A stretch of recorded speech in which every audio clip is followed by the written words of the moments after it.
2. Interview with a Magus. Is something wrong? Asked Medivh, and Khadgar suddenly felt himself under the master's gaze again. He felt like a beetle again, but this time one that had inadvertently crawled across a bug collector's work desk. The flames had already consumed half the letter of introduction, and the wax seal was already melting, dripping into the observatory's flagstones. Khadgar was aware that his eyes were wide, his face bloodless and pale, and his mouth hanging open. He tried to force the air out of his body, but all he managed was a strangled hissing sound. The dark heavy brows pursed in a bemused glance. Are you ill? Moros, is the lad ill? Winded, perhaps, said Moros in a level tone. Was a long climb up. Finally, Khadgar managed to gather his senses about him sufficiently to say, The letter. Ah, said Medivh. Yes, thank you. I had almost forgotten. He walked over to the brazier and dropped the burning parchment on top of the coals. The blue ball of flame rose spectacularly to about shoulder height, and then diminished into a normal-looking flame, filling the room with a warm reddish glow. Of the letter of introduction, with its parchment and crimson seal inscribed with the symbol of the Kirin Tor, there was no sign. But you didn't read it, said Khadgar, then caught himself. I mean, sir, with respect. The master mage chuckled and settled himself into a large chair, made of canvas and dark carved wood. The brazier lit his face, pulling out the deep lines formed into a smile. Despite this, Khadgar could not relax.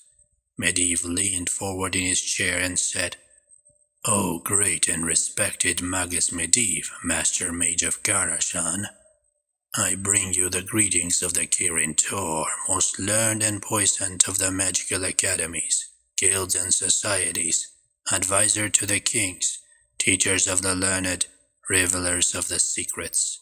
They continue in that fashion for some ways, puffing themselves up more with every sentence. How am I doing so far? I couldn't say, said Khadgar. I was instructed. Not to open the letter, finished Medivh. But you did anyway. The master mage raised his eyes to regard the young man, and Khadgar's breath caught in his throat. Something flicked in Medivh's eyes, and Khadgar wondered if the master mage had the power to cast spells without anyone noticing. Khadgar slowly nodded, steeling himself for the response. Medivh chuckled loudly. When?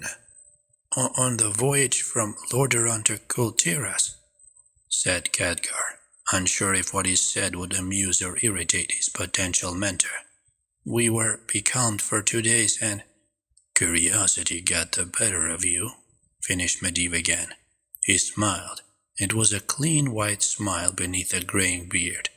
I probably would have opened it the moment I got out of sight of Dalaran's violet citadel.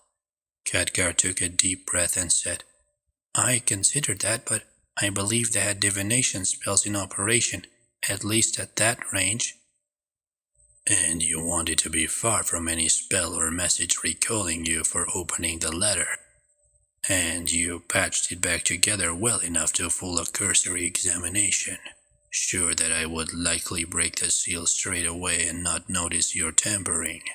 Medivh allowed himself a chuckle, but drew his face into a tight focused knot. How did I do that? He asked. Khadgar blinked. Do what, sir? No, what was in the letter, said Medivh, the sides of his mouth tugging down.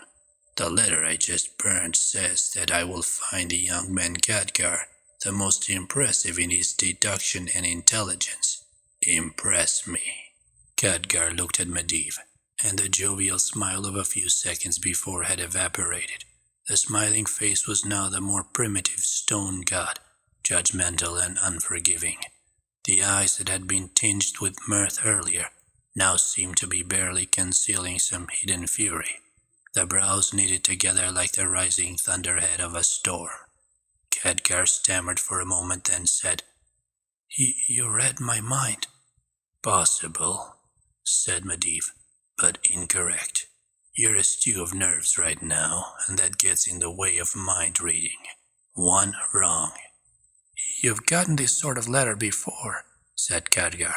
From the Kirin Tor. You know what kind of letters are written. Also possible, said the Master Mage, as I have received such letter and they do tend to be overweening in their self-congratulatory tone, but you know the exact wording as well as I do. A good try, and the most obvious, but also incorrect. Too wrong. Khadgar's mouth formed into a tight line. His mind raced and his heart thundered in his chest. Sympathy, he said at last. Medivh's eyes remained unreadable, and his voice level. Explain. Khadgar took a deep breath. One of the magical laws. When someone handles an item, they leave a part of their own magical aura or vibration attached to the item. As auras vary with individuals, it is possible to connect to one by affecting the other. In this way, a lock of hair may be used in a love charm, or a coin may be tracked back to its original owner. Medivh's eyes narrowed slightly, and he dragged a finger across his bearded chin. Continue. Khadgar stopped for a moment, feeling the weight of Medivh's eyes pressing in on him. That was what he knew from lectures. He was halfway there. But how did Medivh use it to figure it out? The more someone uses an item, the stronger the resonance, said Khadgar quickly. So therefore an item that experiences a lot of handling or attention will have a stronger sympathy. The words were coming together tighter and more rapidly now. So a document which someone had written has more aura to it than a blank piece of parchment, and the person is concentrating on what they are writing. So, Khadgar let his thoughts catch up for a moment. You are mind-reading, but not my mind. The mind of the scribe who wrote the letter at the time he was writing it. You picked up his thoughts, reinforcing the words. Without having to physically open the document, said Medivh, and the light danced within his eyes again. So how would this trick be useful to a scholar? Khadgar blinked for a moment, and looked away from the Master Mage, seeking to avoid his piercing glance. You could read books without having to read books. Very valuable for a researcher, said Medivh. You belong to a community of scholars. Why don't you do that? Because, Khadgar thought of old Corrigan, who could find anything in the library, even the smallest marginal notation. I think we do, but for older members of the Conclave. Medivh nodded. And that is because? Khadgar thought for a moment, then shook his head. Who would write if all the knowledge could be sucked out with a mental twist and a burst of magic? Suggested Medivh. He smiled, and Khadgar realized he had been holding his breath. You're not bad. Not bad at all. You know your counter spells? To the 5th roster, said Khadgar. Can you power a mystical bolt? Asked Medivh quickly. 1 or 2, but it's training, answered the young man, suddenly feeling that the conversation had taken a serious turn once more. And your primary elementals? Strongest in flame, but I know them all. Nature magic? Asked Medivh. Ripening, culling, harvesting? Can you take a seed and pull the youth from it until it becomes a flower? No, sir, I was trained in a city. Can you make a homunculus? Doctrine frowns on it, but I understand the principles involved, said Khadgar. If you're curious. Medivh's eyes lit up for a moment and he said, You sailed here from Lordaeron. What type of boat? Khadgar felt thrown for a moment by the sudden change of discussion. Yes, a Tessarian windrunner, the gracious breeze, he replied. Out of Kultiras, concluded Medivh. Human crew? Yes. You spoke with a crew at all. Again, Khadgar felt himself sliding once more from conversation to interrogation. A little, said Khadgar. I think I amused them with my accent. The crews of the Kultiras ships are easily amused, said Medivh. Any non-humans in the crew? No, sir, said Khadgar.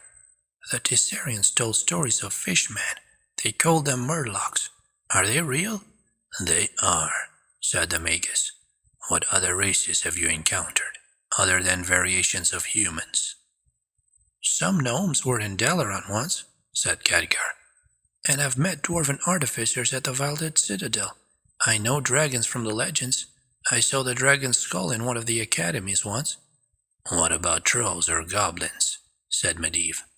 Trolls? Said Khadgar. 4 known varieties of trolls. There may be a 5th. That would be the bourgeois Alanda teaches, muttered Medivh, but motioned for Khadgar to continue. Trolls are savage, larger than humans, very tall and wiry, and elongated features. He thought for a moment. Tribal organization, almost completely removed from civilized lands, almost extinct in Lordaeron. Goblins? Much smaller, more the size of dwarfs, just as inventive, but in destructive fashion, fearless. I have read that as a race they are insane. Only the smart ones, said Medivh. You know about demons? Of course, sir, said Khadgar quickly. I mean from the legends, sir, and I know the proper abjurations and protections. All mages of Dalaran are taught so from our first day of training. But you've never summoned one, said Medivh, or been present when someone else did so. Khadgar blinked, wondering if this was a trick question. No, sir, I wouldn't even think of it. I do not doubt that you wouldn't, said the magus, and there was the faintest edge in his voice. Think of it, that is, do you know what a guardian is? A guardian? Khadgar suddenly felt the conversation take yet another left-hand turn. A watchman? A guard? Perhaps another race? Is it a type of monster? Perhaps a protector against monsters? Medivh smiled, now and shook his head. Don't worry, you're not supposed to know. It's part of the trick. Then he looked up and said, So, what do you know about me? Khadgar shot a glance toward Moros the Castellan, and suddenly realized that the servant had vanished, fading back into the shadows. The young man stammered for a moment. The mages of the Kirin Tor hold you in high regard, he managed at last, diplomatically. Obviously, said Medivh brusquely. You are a powerful independent mage, supposedly an advisor to King Lane of Azeroth. We go back, said Medivh, nodding at the youth. Beyond that, Khadgar hesitated, wondered if the mage truly could read his mind. Yes? Nothing specific to justify the high esteem, said Khadgar. And fear, put in Medivh. And envy, finished Khadgar, feeling suddenly put upon by the questions, unsure about how to answer. He quickly added, Nothing specific to explain directly the high respect the Kirin Tor holds you in. It's supposed to be that way, snapped Medivh peevishly, rubbing his hands over the brazier. It's supposed to be that way. Khadgar could not believe how the master mage could possibly be cold. He himself felt nervous, sweat dripping down his back. At length Medivh looked up, and the brewing storm was in his eyes again. But what do you know about me? Nothing, sir, said Khadgar. Nothing? Medivh's voice raised and seemed to reverberate across the observatory. Nothing? You came all this way for nothing? You didn't even bother to check. Perhaps I was just an excuse for your masters to get you out of their hair, hoping you'd die en route. It wouldn't be the first time someone tried that. There wasn't that much to check. You haven't done that much, responded Khadgar hotly, then took a deep breath, realizing whom he was speaking with and what he was saying. I mean, not much that I could find out, He expected an outburst from the older mage, but Medivh just chuckled. And what did you find out? He asked. Khadgar sighed and said, You come from a spellcasting heritage. Your father was a mage of Azeroth, one Neelis Aran. Your mother was Agawin, which may be a title as opposed to a name, one that goes back at least 800 years. You grew up in Azeroth and know King Lane and Lord Lothar from your childhood. Beyond that, Khadgar let his voice trail off. Nothing. Medivh looked into the brazier and nodded. Well, that is something. More than most people can find out. And your name means Keeper of Secrets, Khadgar added. In High Elven. I found that out as well. All too true, said Medivh, looking suddenly tired. He stared into the brazier for a while. Agawin is not a title, he said at length. It is merely my mother's name. And there were several Agawins, probably a family name, suggested Khadgar. Only one, said Medivh somberly. Khadgar gave a nervous laugh. But that would make her over 750 years old when I was born, said Medivh with a surprising snort. She is much older than that. I was a late child in her life, which may be one reason that Kirin Tor is interested in what I keep in my library, which is why they sent you to find out. Sir, said Khadgar as sternly as he could manage, to be honest, every mage save the highest in the Kirin Tor wants me to find out something from you. I will accommodate them as best as I am able, but if there is material that you want to keep restricted or hidden, I will fully understand. If I thought that, you would not have gotten through the forest to reach here, said Medivh, suddenly serious.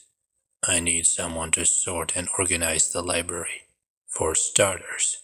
Then we work on the alchemical laboratories. Yes, you'll do nicely. You see, I know the meaning of your name just as you know mine. Moros? Here, sir, said the servant, suddenly manifesting out of the shadows. Despite himself, Khadgar jumped. Take the lad down to his quarters and make sure he eats something. It's been a long day for him. Of course, sir, said Moros. One question, master, said Khadgar, catching himself. I mean, Lord Magus, sir. Call me Medivh for now. I also answer to Keeper of Secrets and a few other names, not all of them known. What do you mean when you say you know my name? Khadgar asked. Medivh smiled, and the room suddenly seemed warm and cozy again. You don't speak Dwarven, he observed. Khadgar shook his head. My name means Keeper of Secrets in High Elven. Your name means trust in the Old Dwarven language. So I will hold you to your name, young Khadgar. Young Trust. Moros saw the young man to his quarters, halfway down the tower, explaining in that ghostly definitive voice as he shuffled down the stairs. Meals in Medivh's tower were simple fare, porridge and sausages for breakfast, a cold lunch and a large hearty dinner, usually a stew or a roast served with vegetables. Cook would retire after the evening meals, but there were always leftovers in the cold room. Medivh kept hours that could be charitably described as erratic, and Moros and Cook had long since learned how to accommodate him with a minimal amount of hardship on their parts. Moros informed young Khadgar that as an assistant instead of a servant, he would not have that luxury. He would be expected to be available to help the master mage whenever he deemed necessary. I'd expect that as an apprentice, said Khadgar. Moros turned in mid-step. They were walking along an upper gallery overlooking what seemed to be a reception hall or ballroom. Not an apprentice yet, lad, wheezed Moros. Not by half. But Medivh said, You could sort out the library, said Moros. Assistant work, not apprentice. Others have been assistants. None became apprentices. Khadgar's brow furrowed, and he felt the warmth of a blush on his face. He had not expected there to be a level before apprentice in the mage's hierarchy. How long before? Couldn't say really, gasped the servant. None have ever made it that far. Khadgar thought of two questions at once, hesitated, then asked, How many other assistants have there been? Moros looked out over the gallery railing, and his eyes grew unfocused. Khadgar wondered if the servant was thinking or had been derailed by the question. The gallery below was sparsely furnished, with a heavy central table and chairs. It was surprisingly uncluttered, and Khadgar surmised that Medivh did not hold many banquets. "Dozens," said Moros at last. "At least. Most of them from Azeroth. An elfing, no, 2 elfings. You're the first from the Kirin Tor." "Dozens?" repeated Khadgar, his heart sinking as he wondered how many times Medivh had welcomed a young would-be mage into his service. He asked the other question. "How long did they last?" Moros snorted this time and said, "Days, sometimes hours. One elf didn't even make it up the tower stairs." He tapped the blinders at the side of his wizened head. "They see things, you know." Khadgar thought of the figure at the main gate and just nodded. At last they arrived at Khadgar's quarters, in a side passage not far from the banquet hall. "Tidy yourself up," said Moros, handing Khadgar the lantern. "The Jake's is at the end of the hall. There's a pot beneath the bed. Come down to the kitchen. Cook will have something warm for you."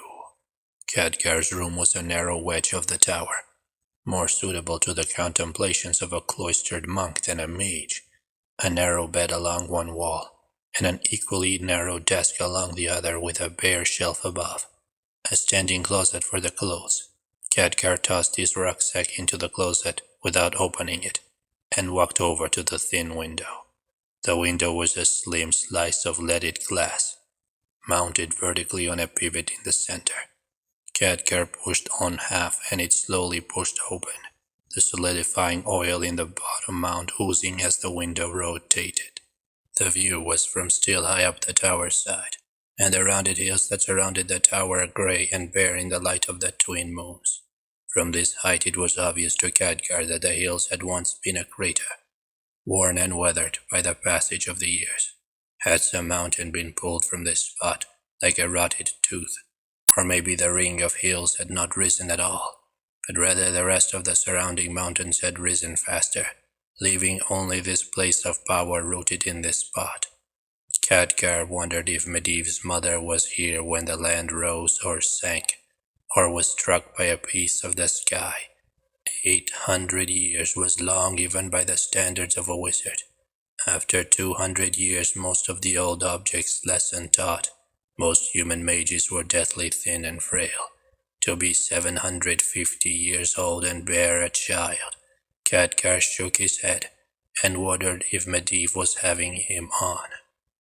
Khadgar shed his traveling cloak and visited the facilities at the hall's end. They were Spartan, but included a pitcher of cold water and a wash basin, and a good untarnished mirror. Khadgar thought of using a minor spell to hit the water, then decided merely to tough it out. The water was bracing, and Khadgar felt better as he changed into less dusty togs. A comfortable shirt that reached nearly to his knees and a set of sturdy pants, his working gear. He pulled a narrow eating knife from his sack, and after a moment's thought, slid it into the inside sleeve of one boot. He stepped back out into the hallway and realized that he had no clear idea where the kitchen was.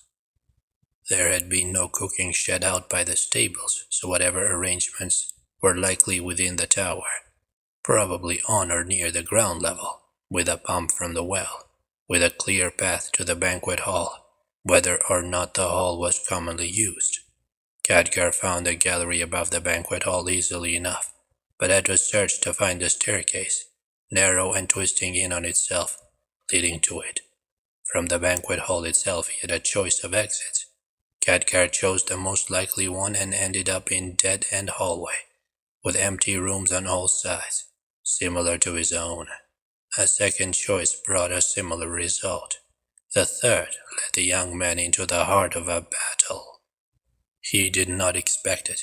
One moment he was striding down a set of low flagstone steps, wondering if he needed a map or a bell or a hunting horn to navigate the tower. The next moment the roof above him opened up into a brilliant sky the color of fresh blood, and he was surrounded by men in armor, armed for battle. Khadgar stepped back, but the hallway had vanished behind him. only leaving an uneven, barren landscape unlike any he was familiar with. The men were shouting and pointing, but their voices, despite the fact that they were right next to Khadgar, were indistinct and muddied, like they were talking to him from underwater. A dream? Thought Khadgar. Perhaps he had laid down for a moment and fallen asleep, and all this was some night terror brought on by his own concerns. But no, he could almost feel the heat of the dying, corpulent sun on his flesh, and the breeze and shouting men moved around him.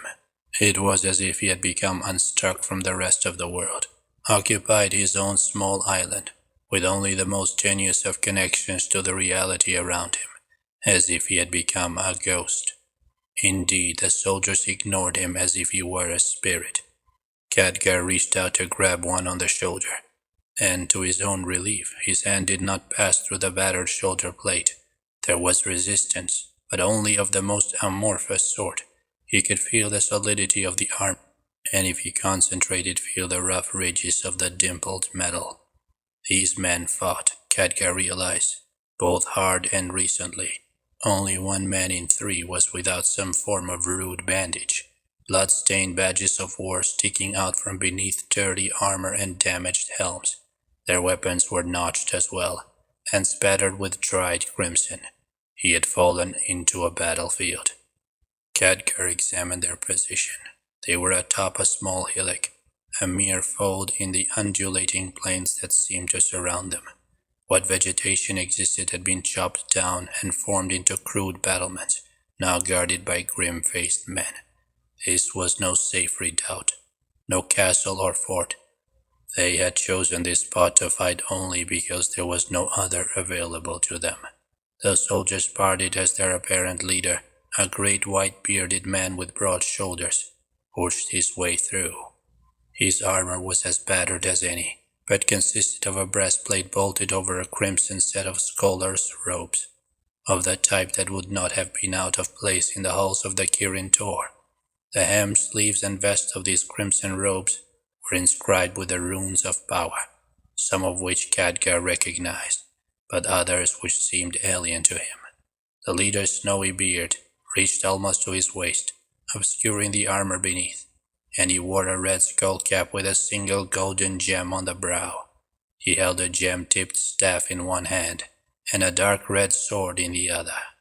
The leader was bellowing at the soldiers in a voice that sounded to Khadgar like the raging sea itself. The warriors seemed to know what he was saying, though, for they formed themselves up neatly along the barricades, others filling gaps along the line. The snow-bearded commander brushed past Khadgar, and despite himself, the youth stumbled back, out of the way. The commander should not have noticed him, no more than any of the blood-spattered warriors had. Yet the commander did. His voice dropped for a moment. He stammered, his foot landing badly on an uneven soil of the rocky hillock, and he almost stumbled. Yet instead he turned and regarded Khadgar. Yes, he looked at Khadgar, and it was clear to the would-be apprentice that the ancient mage warrior saw him and saw him clearly. The commander's eyes looked deeply into Khadgar's own, and for a moment Khadgar felt as he had under Medivh's own withering glare earlier. Yet if anything, this was more intense. Khadgar looked into the eyes of the commander, and what he saw there made him gasp. Despite himself, he turned away, breaking the locked gaze with a mage warrior. When Khadgar looked up again, the commander was nodding at him. It was a brief, almost dismissive nod, and the old man's mouth was a tight frown. Then the snow-bearded leader was off again, bellowing at the warriors, entreating them to defend themselves. Khadgar wanted to go after him, to chase him down and find out how he could see him when others did not, and what he could tell him. But there was a cry around him, a muddy cry of tired men called into duty one last time. Swords and spears were raised to a sky the shade of curdled blood, and arms pointed toward the nearby ridges, where flooding had stripped out patterns of purple against the rust-colored soil. Khadgar looked where the men were pointing, and a wave of green and black topped the nearest ridge. Khadgar thought it was some river or an arcane and colorful mud flow, but he realized that the wave was an advancing army. Black was the color of their armor, and green was the color of their flesh. They were nightmare creatures, mockeries of human form. Their jade-fleshed faces were dominated by heavy underslung jaws, lined with fanged teeth, their noses flat and snuffling like a dog's, and their eyes small, bloody, and filled with hate. Their ebon weapons and ornate armor shone in the eternally dying sun of this world, and as they toppled the rise they let out a bellow that rocked the ground beneath them. The soldiers around him let out a cry of their own, and as the green creatures closed the distance between the hill, they let out volley after volley of red-fletched arrows. The front line of the monstrous creatures stumbled and fell, and were immediately trampled by those who came behind. Another volley and another rank of the inhuman monsters toppled, yet their failing was subsumed by the advancing tide of the mass that followed. To Khadgar's right there were flashes as lightning danced along the surface of the earth, and the monstrosities screamed as the flesh was boiled from their bones. Khadgar thought of the warrior mage commander, but also realized that these bolts only thinned the charging hordes by the merest fraction. And then the green-fleshed monstrosities were on top of them. The wave of ebon and jade smashing against the rude palisade. The felled timbers were no more than twigs in the path of the storm, and Khadgar could feel the line buckle. One of the soldiers nearest him toppled, impaled by a great dark spear. In the warrior's place there was a nightmare of green flesh and black armor, howling as it swept down upon him. Despite himself, Khadgar backed 2 steps, then turned to run, and almost slammed into Moros, who was standing in the archway. "You," wheezed Moros calmly. "We're late. Might have gotten lost." Khadgar wheeled again in place and saw that behind him was not a world of crimson skies and green monstrosities, but an abandoned sitting room, its fireplace empty and its chairs covered with drop cloths. The air smelled of dust only recently disturbed. "I was," gasped Khadgar. I was." "Misplaced," suggested Moros. Khadgar gulped, looked about, and nodded mutely.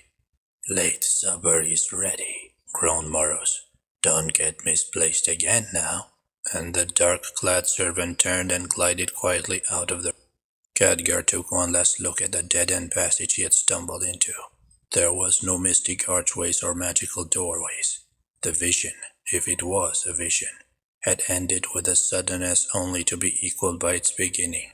There were no soldiers, no creatures with green flesh, no army about to collapse.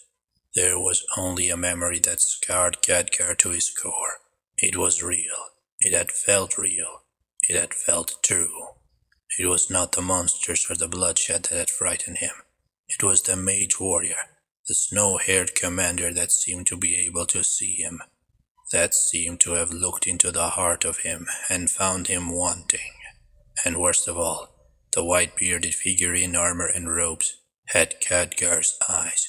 The face was aged, the hair snow-white, the manner powerful, yet the commander had the same eyes that Khadgar had seen in the untarnished mirror just moments, lifetimes before. Khadgar left the sitting room and wondered if it would not be too late to get a set of blinders.